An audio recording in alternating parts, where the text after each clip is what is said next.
Bonjour à tous, dans cette vidéo, je vais vous expliquer ce qu'est le gros hacking ou en tout cas quelle en est ma définition.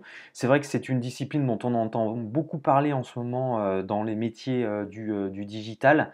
Alors rassurez-vous, ça n'a rien à voir avec du hacking, on ne pirate aucun ordinateur, on n'installe aucun virus, mais c'est bel et bien un métier en plein essor, complètement orienté croissance.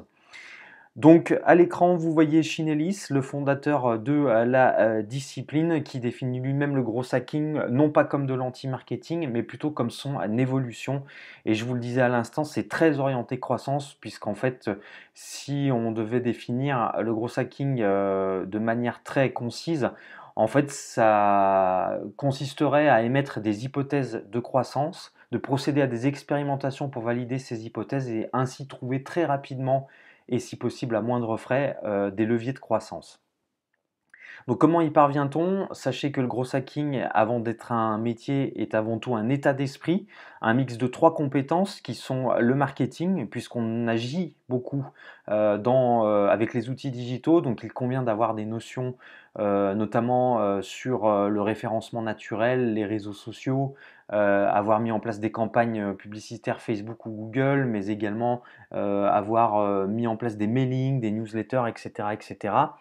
Qui dit outils digitaux dit forcément code. Alors on ne vous demande pas d'être un développeur à part entière, mais plutôt d'avoir des notions en HTML, en CSS ou dans des langages comme le JavaScript, Python ou autres.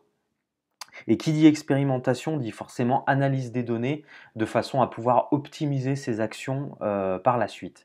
Donc des données qui sont principalement de deux types, donc les données qualitatives et les données quantitatives.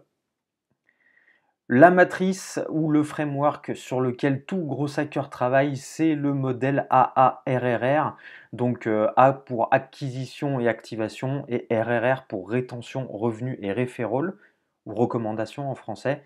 Et en fait, les expérimentations dont je vous parlais à l'instant sont menées sur chaque strate, chaque niveau de ce tunnel de conversion, de façon à améliorer sans cesse la stratégie de croissance de l'entreprise.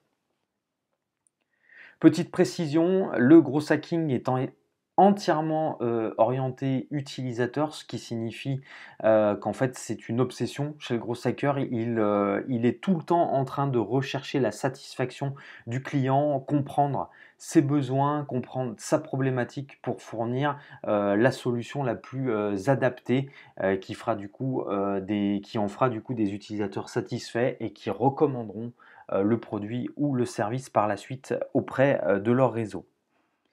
Attention également à ne pas mettre du gros hacking à toutes les sauces, car c'est vrai qu'on a tendance à croire que c'est un petit peu un sorcier, un marabout d'Internet.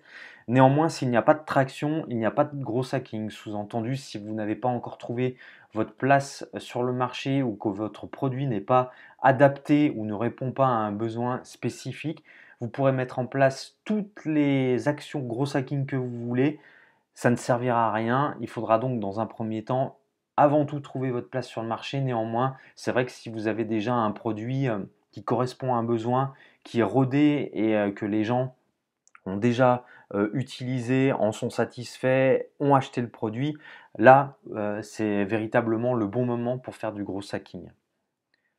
Donc sachez que j'organise une formation de 2 jours en gros hacking. Vous pourrez retrouver toutes les infos et demander un devis en ligne sur mon site internet www.sebastiencarret. Dans le menu formation, vous pourrez y voir tous les programmes de formation. Je reste bien évidemment à votre disposition pour toute question complémentaire. Merci.